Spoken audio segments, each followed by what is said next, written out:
Hello. Hello. What a How you team. doing? I'm fine. I'm fine. I'm having to learn how to use IT from the beginning. Yeah. That's my career goal for this 2020. Oh dear. Oh Good to God. see you. Yeah, you too. Thank you so much for making the time. I know how busy you are, so I really do appreciate it. Suzanne is a long-time member of Templeway Church, so it's just great to have her with us today. So that might maybe kick us off by telling us a little bit about what you do in your 9 to 5, all right? Just paint the Wow. picture for us. Um, Okay. Right. So the day job. yes. I'm a strategist. Mhm. I work with organisations, mainly central government organisations at the moment, helping them to develop strategies around inclusion, around change, around how to be more effective in their businesses. At the moment, I'm focusing around issues affecting Black, Asian, and minority ethnic peoples. My Mhm. passion is about the progression of people of African descent. Mhm. So I've done a lot of work around in response to the Black Lives Matter movement, the George Floyd, Mhm. Ahmaud Arbery, various aspects of um, injustices and the public's Mhm. response to that. Um, I also work around workforce inclusion, so seeing how I can support the progression of different people, whether from an organizational perspective or as a coach, and supporting individuals to make the most out of their career. So that's the 9 to 5. Absolutely. And it's when I have any, as you know, when I have any type of question regarding, the corporate world or job, career, those type of issues, you are my go-to person, as you know already. So I'm so glad to be able to kind of I guess share you temporarily, just a little bit, guys. I'm sharing that just for an hour, okay? So just you better enjoy this hour because that's it. But I mean, it's so interesting that how long have you been in this part of work? How long has kind of inclusion been your bread and butter? Many years, over 20 years. Over. I've worked in over 20. In, I've weaved in aspects of inclusion to every job that I've done Mhm. because it's a passion of mine. Mhm. Um, it's part of my value set. And Mhm. I can't imagine a job in which I wouldn't feel passionate about meeting the needs of the customer, of the client. Um, so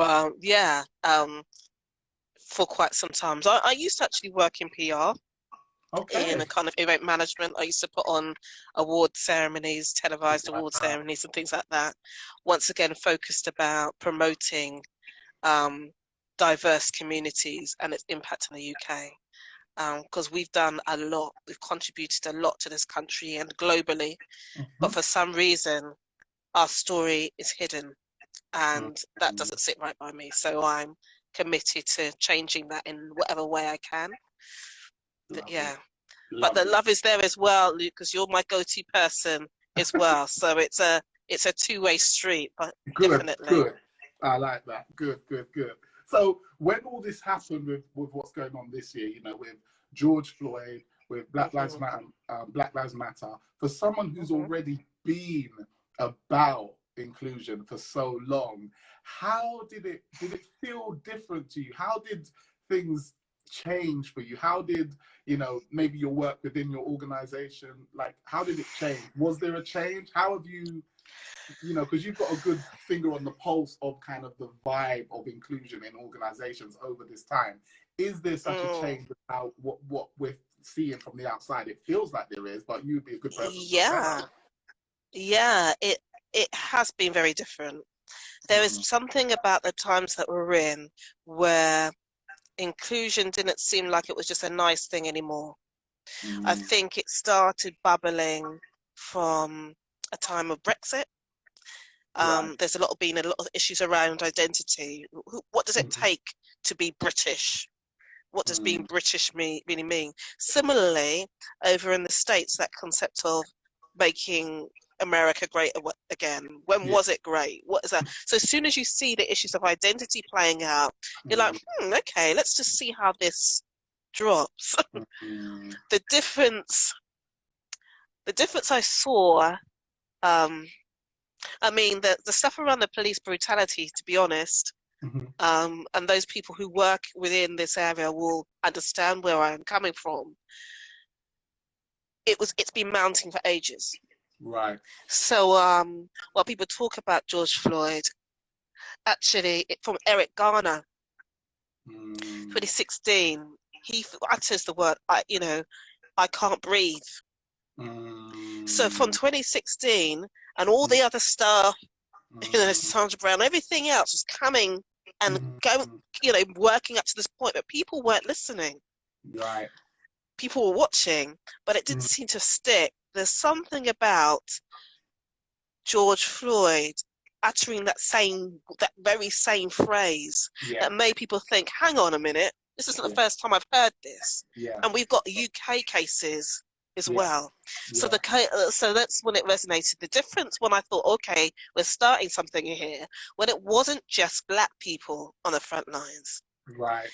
When actually, within many organizations, mine included, suddenly you saw white colleagues coming in distressed. Wow. Some were saying, I never knew. I didn't know it could be so bad. Others, I realized I did know, but I was silent. And I have seen this stuff, from microaggressions to obvious acts of acts of brutality. And I've been silent, but I can't be silent anymore. And so that was not only within organizations, but out on the streets, different ethnicities. And that's when I thought, okay, this is different. Now you're ready.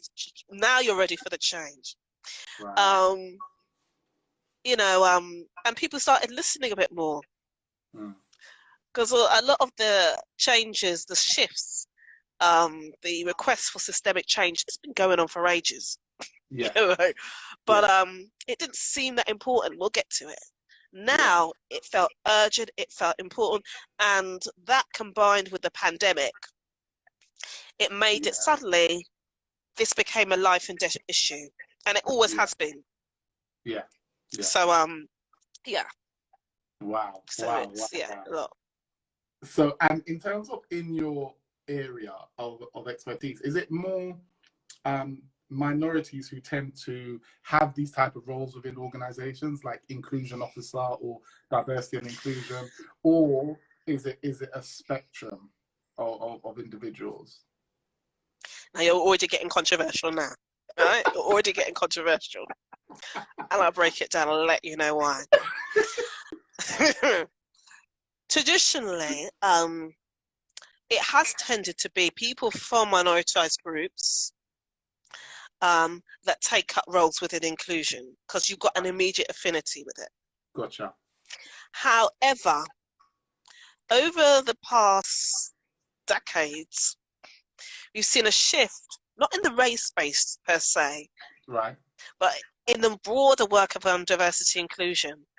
There has been a shift to it be more about HR, and more about, dominated by, it tends to be middle class, white women, a preference for working in this space. If it is colleagues of non-whites, you can get a spread of colleagues, but in senior roles, this tends to be Asian. And this is not, before someone says, oh, you're feeding into the identity politics, this is statistical.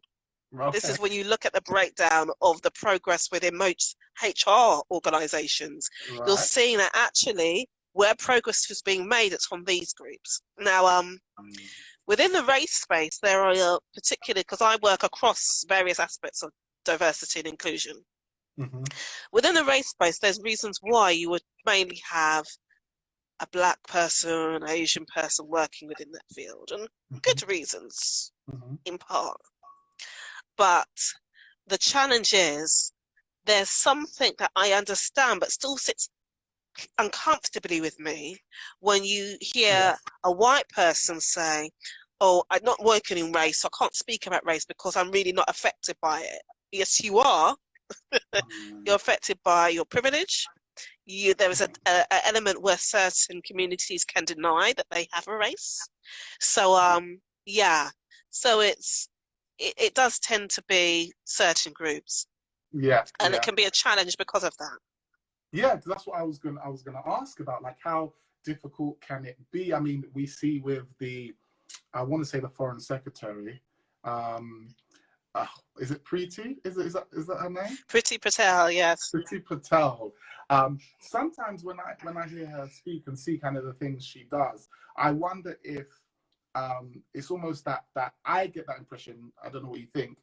That it's almost like I'm going to be almost harsher than what you would expect, maybe, because I'm not. No one's going to say that I'm showing any favoritism to people of color of any kind, black, Asian, whatever.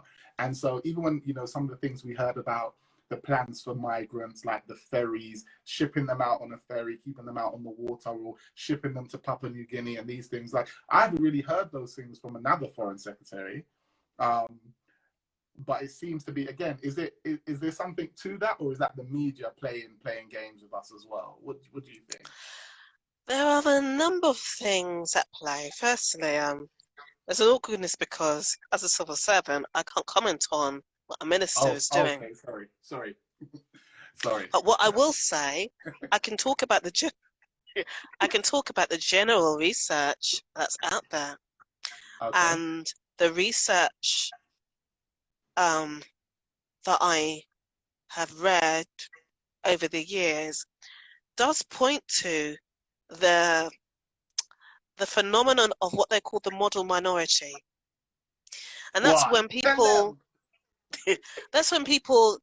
stand in a position when they can deny the presence of racism because they can stand on a platform of claiming that there is always a group of individuals that just pull their bootstraps up. They call it another word for it, bootstraps approaches. They can pull you. Look at Obama. Yeah. He hasn't got a problem. Look at all these ministers. Stormzy. What are you talking about? Racism. You should be glad. You should feel honoured, grateful. There's always a group within every sector where that can claim some level of success. Yeah. And like most areas of identity and experience, there is always diversity within the experience. So there will always be those categories of individuals, for whatever reason, are able to make their way to very senior positions of wealth and influence. Right. That does not negate the experience of all those others that are facing challenges. It doesn't mean that those challenges aren't there or imagined. Agreed. It just means that it's a different experience. Yeah. And when the research confirms that actually that experience is real, tangible, when the stats are showing the outcomes are in your face, and it's there's a website called the Ethnicity Facts and Figures that outlines all the various policies throughout government and talks about the experience of different groups. And you can read from employment, school, experience of progression on boards, what's that justice system, ethnicity facts and figures. Okay. Ethnicity facts and figures. Okay. If you look at that, it gives the cold hard facts around people's policy outcomes. So even if there is an individual can say, is that .com or .co.uk? No, that's it's a government website, so it was gov.uk. So if you put it on Google, ethnicity facts and figures, it should come up. Another word people also refer to it as the race disparity. It's by the Race Disparity Unit. Fine. But essentially, if you look on these policy outcomes, forgetting individual opinion, what it will show to you is that there is an experience that happens within the lifestyles of people from certain groups that beds in from the end of primary right the way through, informing their choices of housing, access to education, access to careers advice, access to the labour market, their experience of the labour market, their health outcomes, that is unequivocal and undeniable. Now, personal experience and attitudes and various things. That's not to say, because this is the thing with stereotypes. The most dangerous ones always have an element of truth.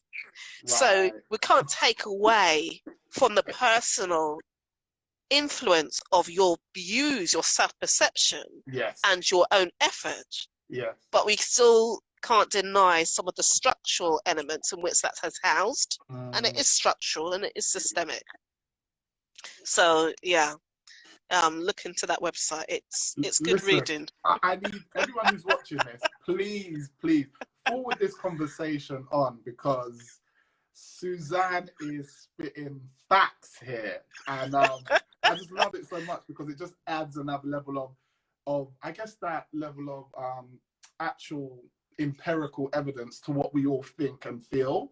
And you know, it's, while experience is of course important, it's just even more important. Sometimes it just feels nice to have it validated, you know?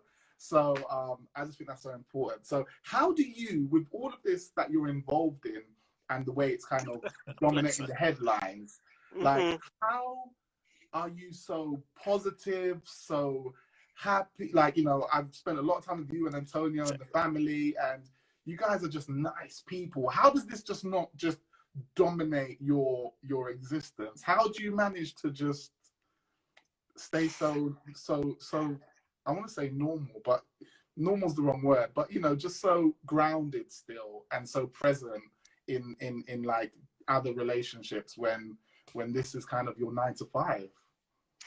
Okay, so the first thing is that I'm obviously faking it very well, because I'm not at all. I have times when I want to, or rather I do, look at certain situations and thinking about various expletives in my head.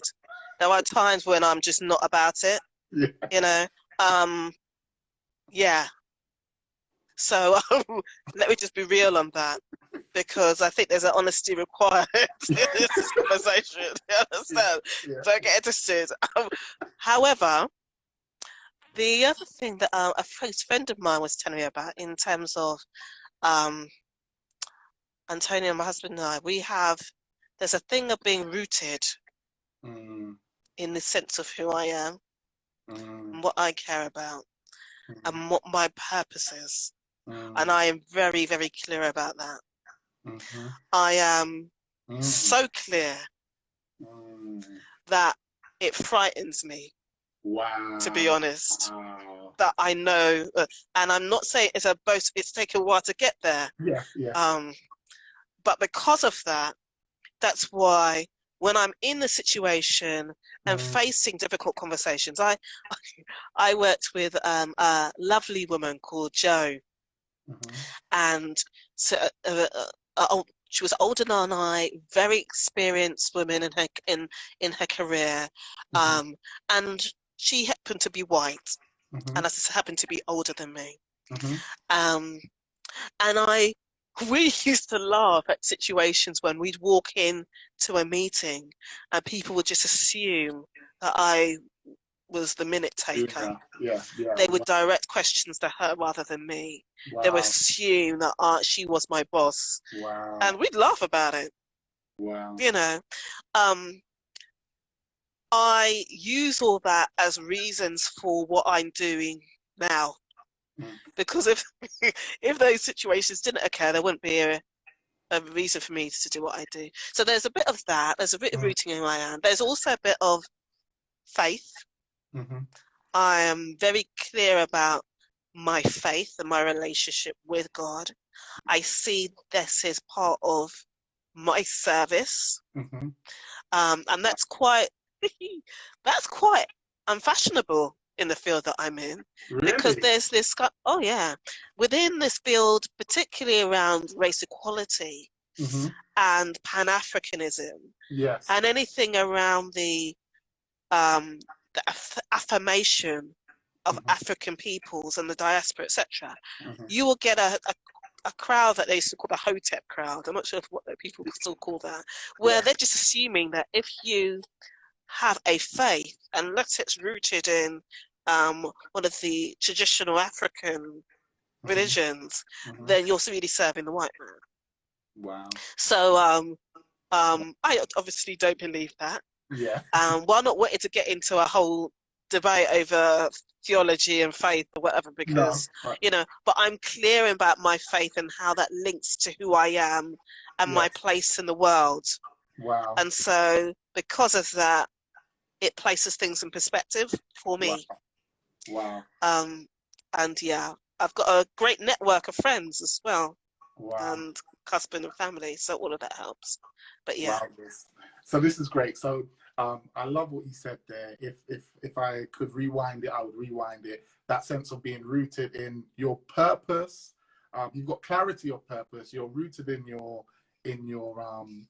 faith. These are the things that kind of help you.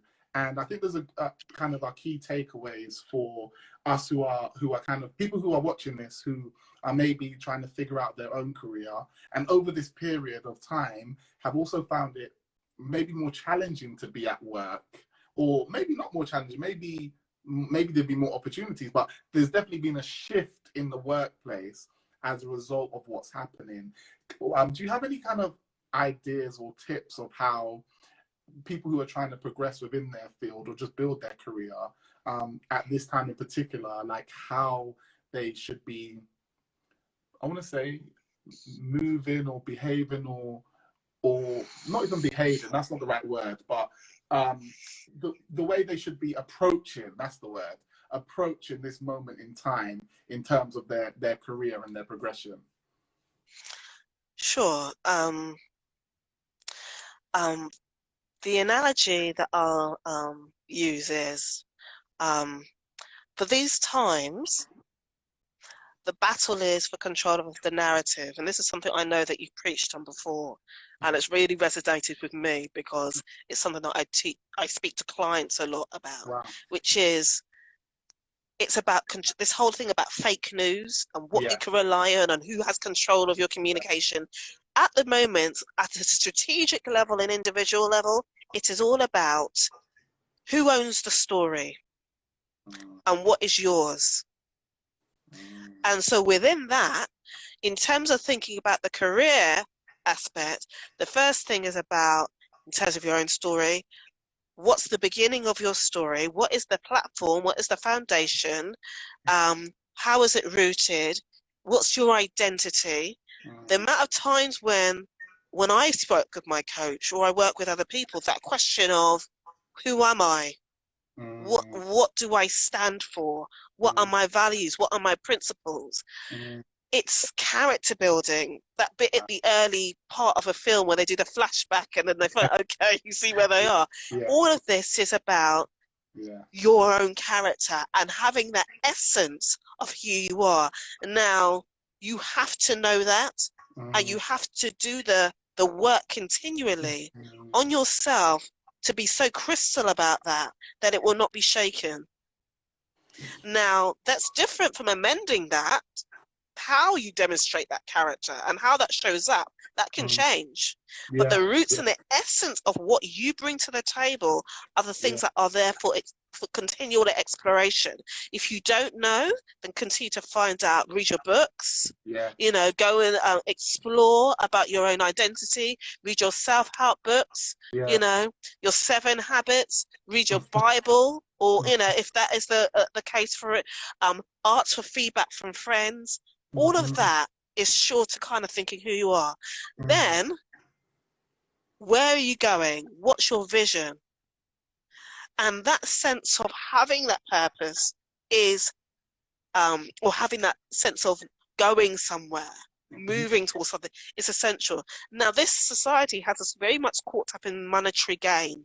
Yeah. And so it's very easy for us to judge ourselves by, okay, unless I'm looking to be the next Bill Gates, then it doesn't Yeah. count.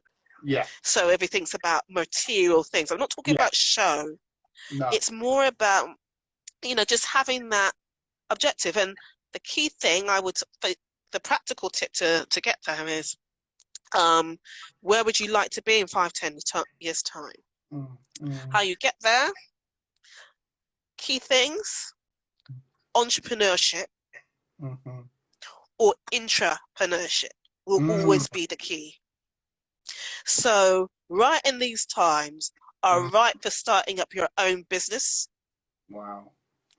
For thinking about getting that idea from a thought in your head onto a page into action. Wow.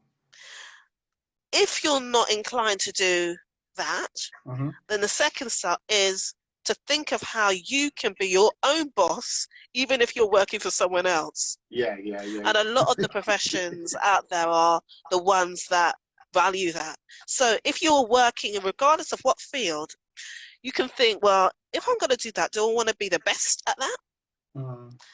How can I build the skills, the qualifications, the accreditations to do that well? Regardless, how can I monetize that offer that I'm making, the offer that might not even be well paid within my job? Perhaps I can have my side hustle and do it. And those are the key things I think everyone is forcing themselves to think of now. And what amazes me, and I feel that I'm not a Bible scholar by any means, but one of my favorite areas of scripture, which I'll now do a tramp and quote wrongly. No, go for it. Is the Proverbs, the woman of rubies. Yeah. Right?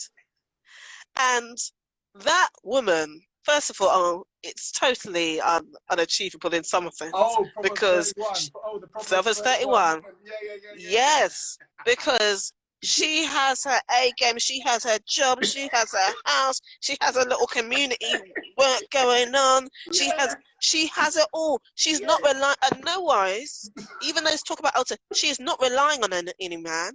She has her own thing. She's standing in her own authentic truth, talent, confidence, potential, and she's doing her thing. Perhaps there's certain things she might be working to someone, but she's got a serious areas of hustle. Yes, someone saying she had helpers too. She is working with the community, for the community, leading the community, everything. And that doesn't mean that we should try and be supermen and women, because as African peoples, we are sometimes burdened by this need to work 10 times hard. I'm not saying that, but about being very strategic on where we put our energies, and where you are not getting that reward within maybe the job that you're in, to think about, how can I put it? Where you're standing on, think about creating a new platform, owning the new platform, establishing something new for yourself, and being unapologetic. Even within the organization, even within the yes, and it can be done. It can be done. There are people who are, and the people who do well within organizations have this mentality. Have you ever seen this time when you worked in an organization and you've been there training your head, getting your head down, trying to follow the rule book, and then some swift persons come in, joined, 2 seconds later they're networking with the CEO, they're brand nosing, they're setting it out. They've got a consultant mentality, an intrapreneur. They are not about the job they've been hired. They know their skills. They're like, I am focused on going to the top. And so I'm managing myself like I'm a commodity. I have value. I am not just about what you tell me. I'm going to tell you the kind of job I want. I'm going to mold that job. And the thing that happens, and that's why the research shows a lot of the time within our communities, we tend to stay longer in a role than is required. We tend to spend the time trying to be the expert within a field, get all the qualifications going, particularly of people from African descent, all the qualification, all the accreditations, and you're still in the same job being paid the same money. And sometimes they won't even pay you to get that accreditation to do the rest of your job. And yet this one, who's thought, actually, I'm not seeking to be qualified at the job that I am now. I'm seeking to prepare myself for that job 5 years later. This is why when it says keep your eyes on the prize, they're not lying. Have a vision that makes you shake. Tell them again. You're going to make me shut down this place. Tell them again. We're not training for... You got to tell us that line again. You're not training for what you're doing now to be perfect at what you're doing now. You have got to be looking the 5 years ahead. This is why you have to move with intention. There are people and think far and ahead. People will tell you, you need qualification. You need that master's. Who's going to be watching you now? Who told you you could do that? But the reality is, for the job that you are, you don't possibly even need a master. Look at the amount of millionaires, businessmen, who have dropped out of college. Who have nothing. Facts. And yet, for some reason, we feel within our communities, and I am generalizing here. Yeah, of course. Yeah. So there are all people who don't relate to this, and I'm not. But there are people in our communities who are waiting for permission, waiting to be told they're good enough. Now, this is not saying, hear my words, I am not saying that qualifications and accreditations don't have their place. No, you're not saying that. But you have to be strategic with it and thinking about it. Have you really thought about how you want to apply that? Well, they say that,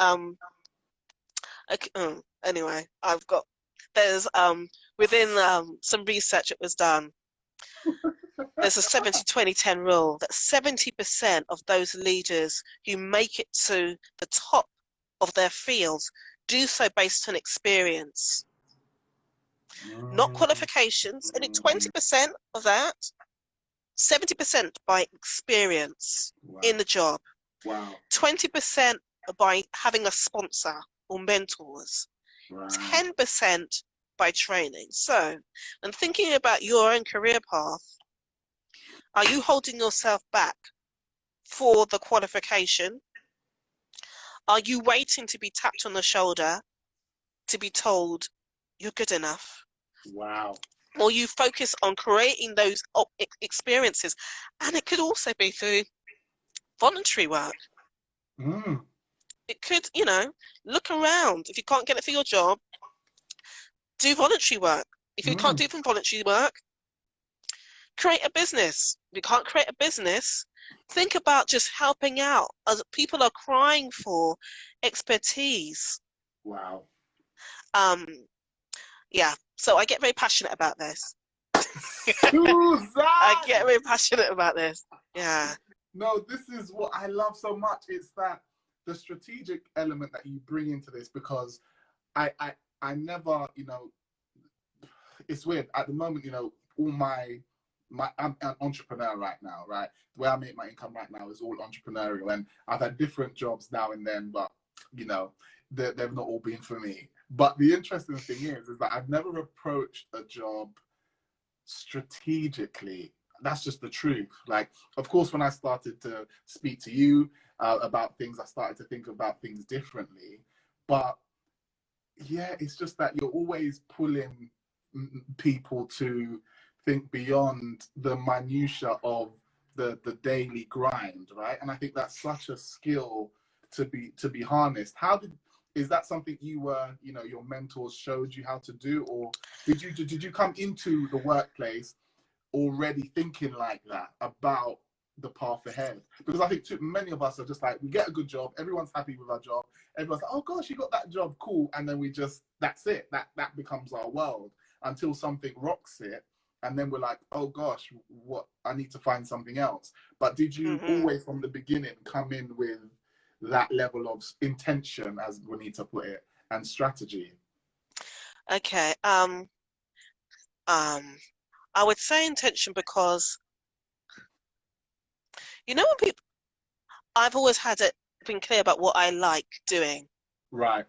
and what I feel I want to bring to the roles that I go into. Interesting. So I feel that my career path, you know, people talk, oh, it's by accident. Um, I don't believe in accidents. I don't believe in coincidences. Yeah. I think you kind of prepare yourself in a Mm. way for to notice the opportunities once they come. Mm-hmm. So I go with my passion, Right. and you know, along the way I learn, and along the way you know, I had some really good jobs and some zingers. But that thing of getting intentional, do you know what? It was a thing of um, doing stuff I love, and then suddenly you I actually were on a coach. I'm a big fan of coaching. I coach Yeah. myself as well. I have a coach as well, Mm-hmm. and that with that coach, they taught me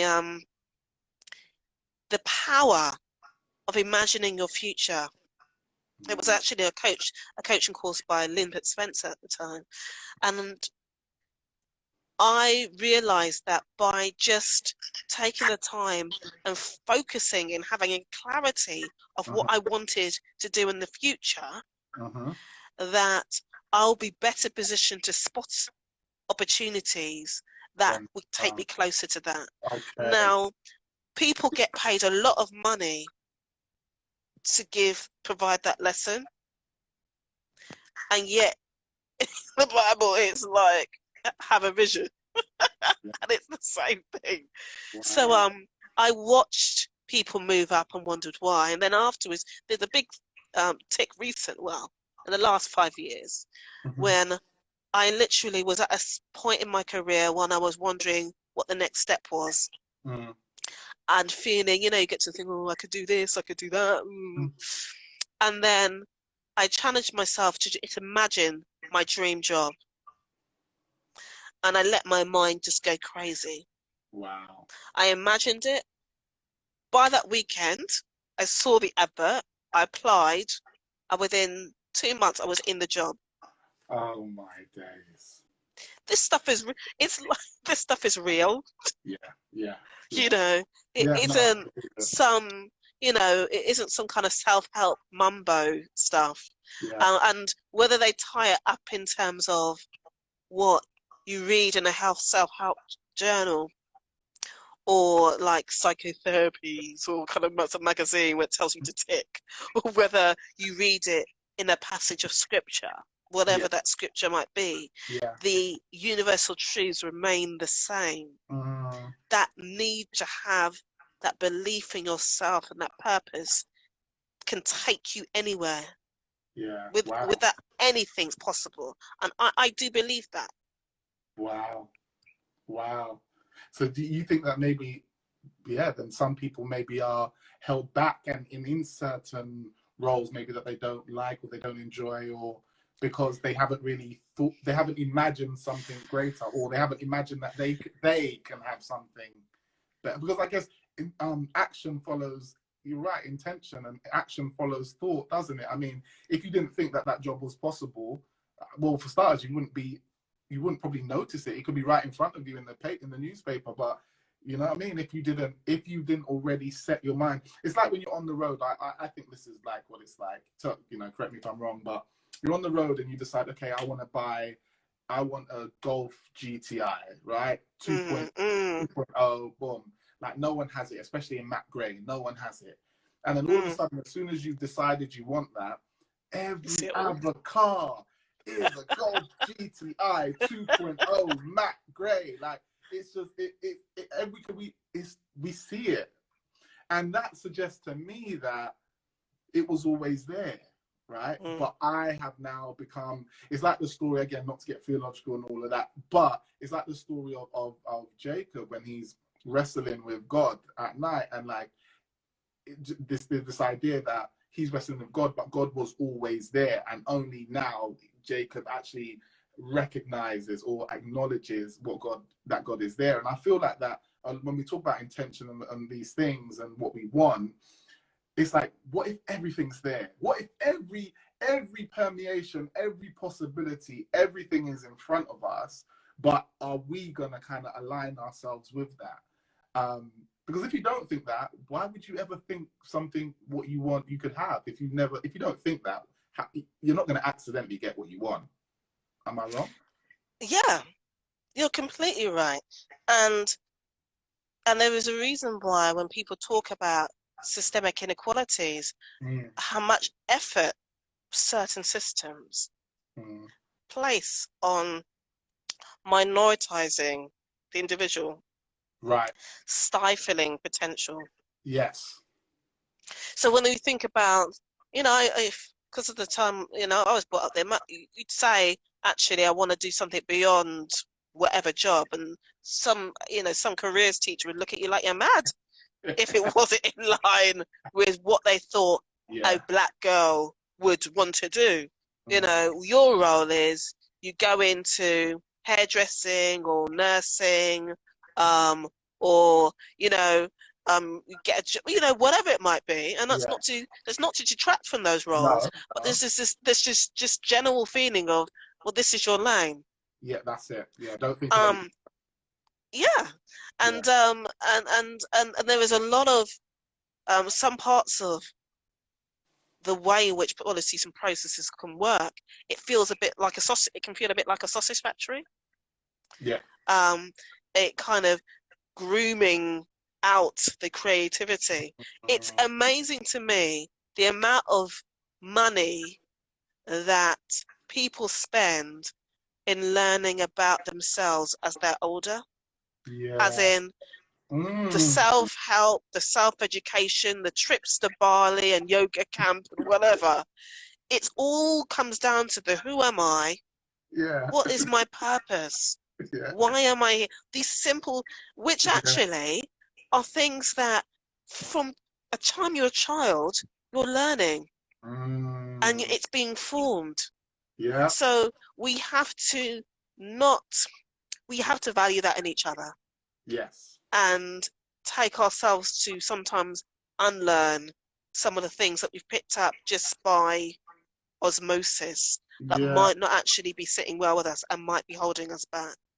But then also as part of that, this sense of community is critical as well to making that happen. And you can't achieve anything, I would say, without that sense of purpose. There's a saying of, if you want to go fast, go by yourself, go alone.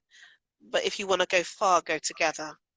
And that's definitely something that affects our communities. This individualism. This thing, what are you doing? There's only, sometimes there's a phenomenon of there's only room for one. Have you ever come across this? There's only room for one black person in that office. Cool. Yeah, Hey, all this. That's Dwayne. Dwayne's the guy, right? Come on. Yeah, Dwayne's the funny one. So what are you? Yes. What are you inviting now? So this thing of having that sense of community of mentors and elders and counselors, whatever, to support you, because that sense of intention and purpose, it's tough. You have to keep reminding yourself of that, and so to be surrounded by people that can do the real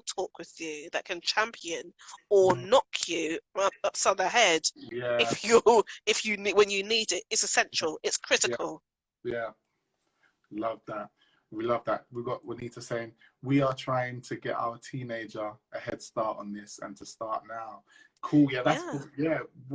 How are you? That's probably a nice segue actually. How are you, and what ideas do you have in terms of us imparting some of this to our younger, whether it's our own children, whether it's our friends' children, whether it's our nieces, nephews, whatever? Like, what are some of how do you subtly start to weave some of these ideas to them? Well, no. Or not so subtly. No. Well, yeah. Sometimes it might have to be not so subtle. I think I'm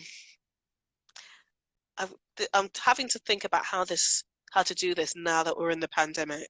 Right. Yeah. But one thing that I have valued so much, and now I see the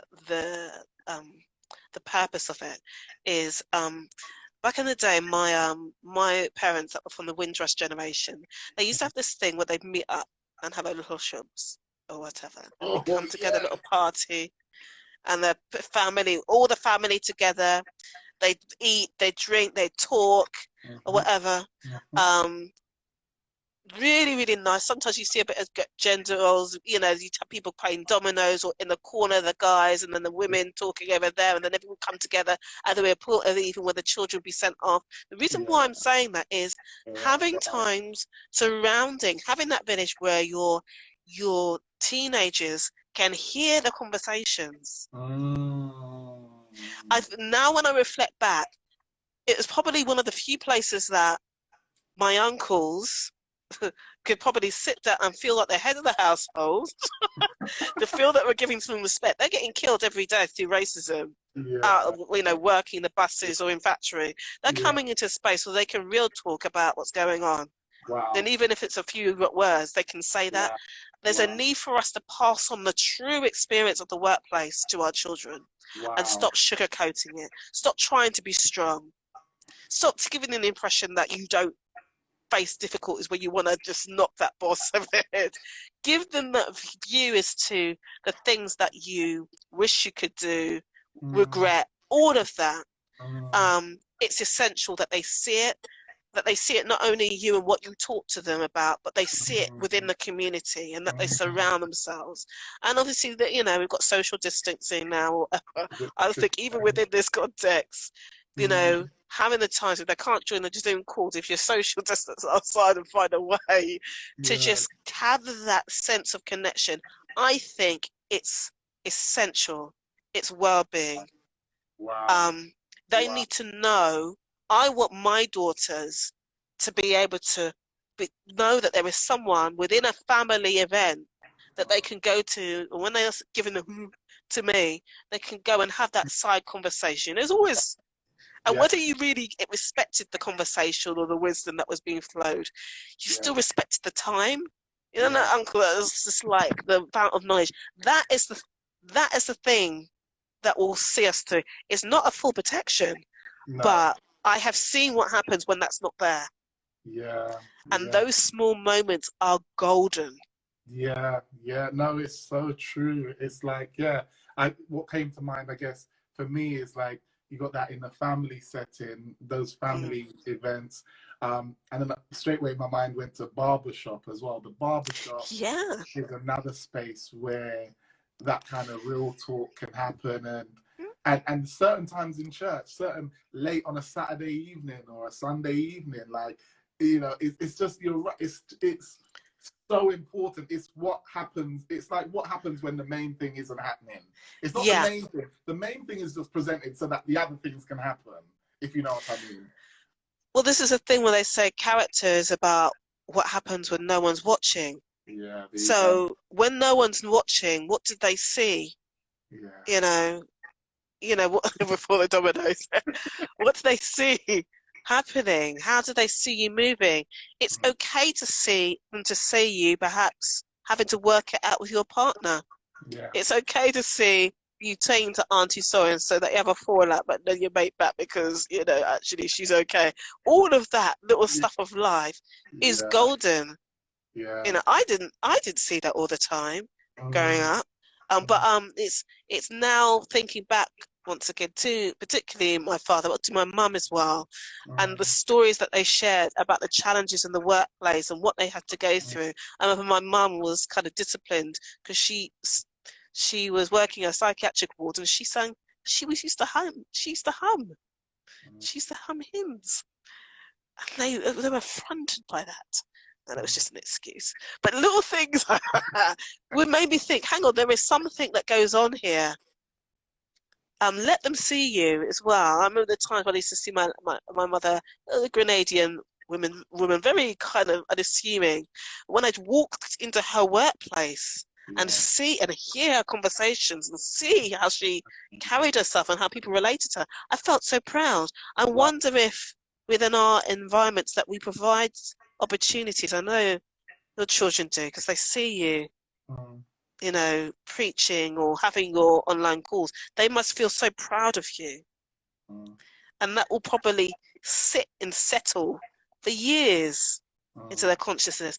We all have to create spaces for that, and owning our space as leaders, irrespective of what job title we're given.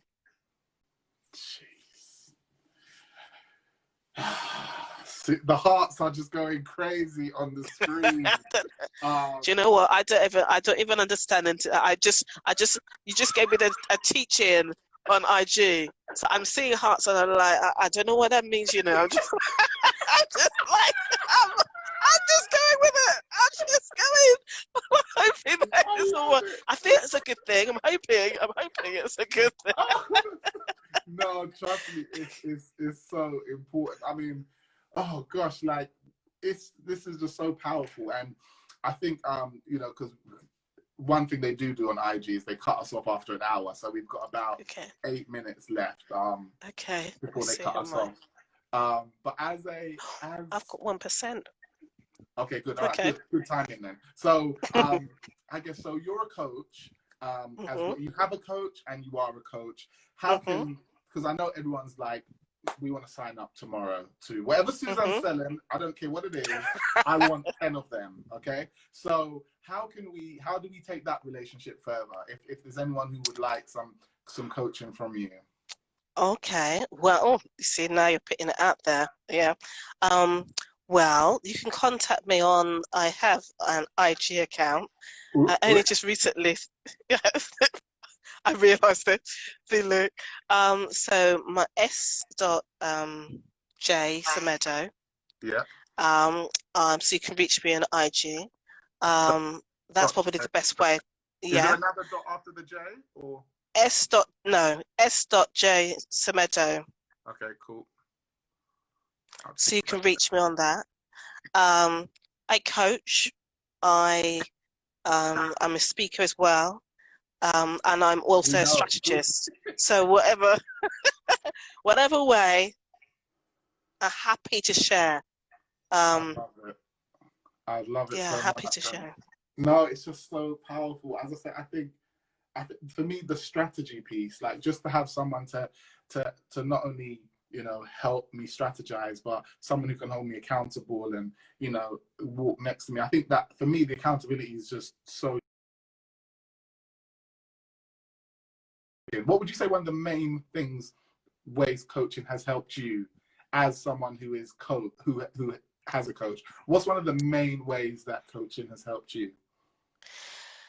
Coaching, I had a coaching session today. Oh wow. That was fantastic. Wow. And the thing that I love about my coach is fantastic is I've made me realize that a lot of the time it's not about changing you.